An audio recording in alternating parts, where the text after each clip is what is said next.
Hi, I'm Mike Corrende, Maintenance System Trainer. I'm here at the Portland OC with Max Gonzalez. We'll be working on this container chassis.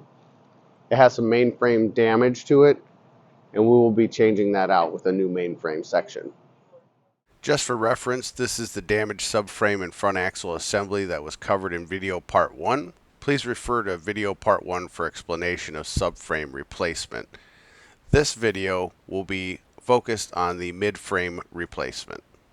Now that you've got your subframe removed, we can focus on the mid-frame replacement. Here are some images of the damaged mid-frame that we'll be covering in this video today. We were replacing this mid-frame outside. We were able to use the yard horse to support the front and a forklift to support the center. Be sure to use safe lifting practices and always be aware of your surroundings. For reference, here is a look at the wiring as it runs down the left side of the chassis from the front to the rear of the chassis. You'll see that there are disconnected air lines and wiring harnesses for removal of the subframe. Here's a before and after shot when the air lines and wiring harness are removed.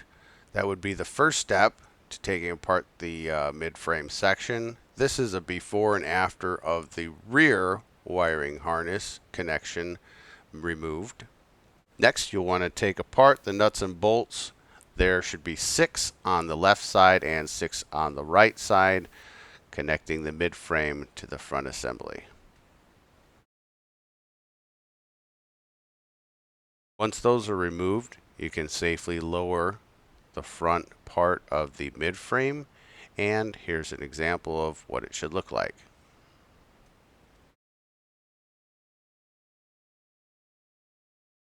Moving on to the rear of the mid-frame, you'll see that there are a couple of support brackets on the left and right side for a total of 8 bolts and nuts on each side. Once those are removed, then we can move on to the mainframe bolts.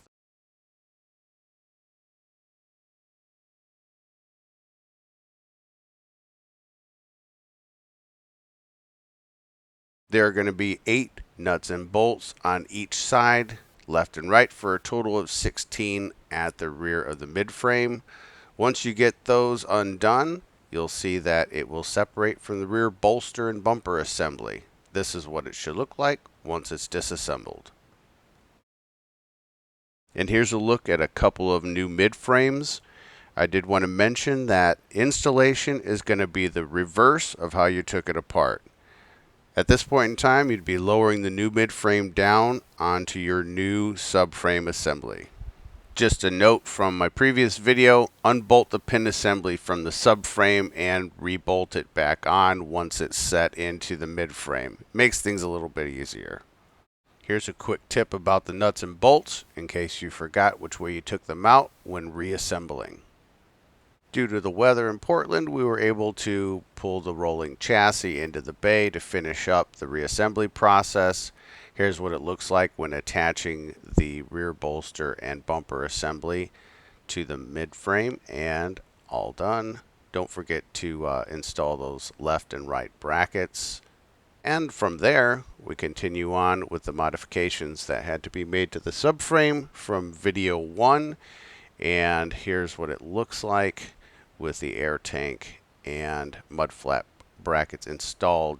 Here's a look at the completed project minus the front axle. Once we got that, we installed it and ensured to check the alignment. Thanks for watching, and as always, stay safe. If you have any questions, please feel free to reach out to your training team.